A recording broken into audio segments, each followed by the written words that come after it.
Since the arrival of Westerners to North America, the vibrancy of native languages has been on the decline. At one point, native speakers weren't even allowed to use their language in the classroom for fear of being punished. More recently, language recovery efforts have seen progress in various regions of Alaska thanks to the growth of programs from native groups. But to prevent native dialects from experiencing the same fate as the Eyak language, which recently lost its last fluent speaker, lawmakers are targeting the tribes with the least amount of resources. We're going to try and emphasize those languages out there that have been put on the back burner, those languages that are kind of almost fading away, and there's not a mechanized way to go ahead and do it. I see this as a way to go ahead and continue on with the preservation of society, the values that are out there, the priorities that those cultures had that allowed them to go ahead and survive up here in Alaska for the last 10,000 years. Senate Bill 130 establishes the Alaska Native Language Advisory Council, meant to assess today's programs and to recommend new ones.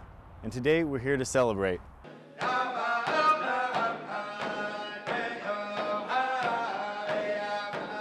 I believe the momentum, the energy, the desire is there now. And I really believe I know a lot of young people I see a stirring in them, and they just want to tell somebody to tell them, yes, it's not only possible, but it's desirable. You know, and I think there's a lot of young people that will truly respond to that. The Advisory Council, formed by SB 130, will be made up of 5 governor appointees and 2 members of the legislature. The council is given the responsibility of evaluating the state of languages and recommending changes to the governor and legislature every 2 years. Until the notion of conveying the language permeates to every individual, to every mother and every father and every family, it's not going to work.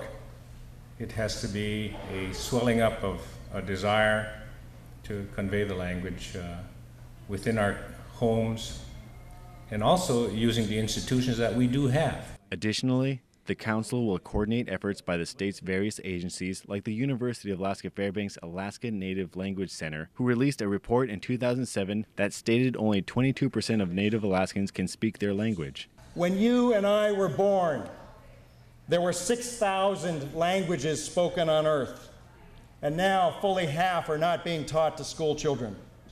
What this means is that we are living through a period of time in which within a single generation or two, by definition, half of humanity's cultural legacy is being lost in a single generation. Alaskans, we're going to help turn that tide. Russ Slaten, YourAlaskaLink.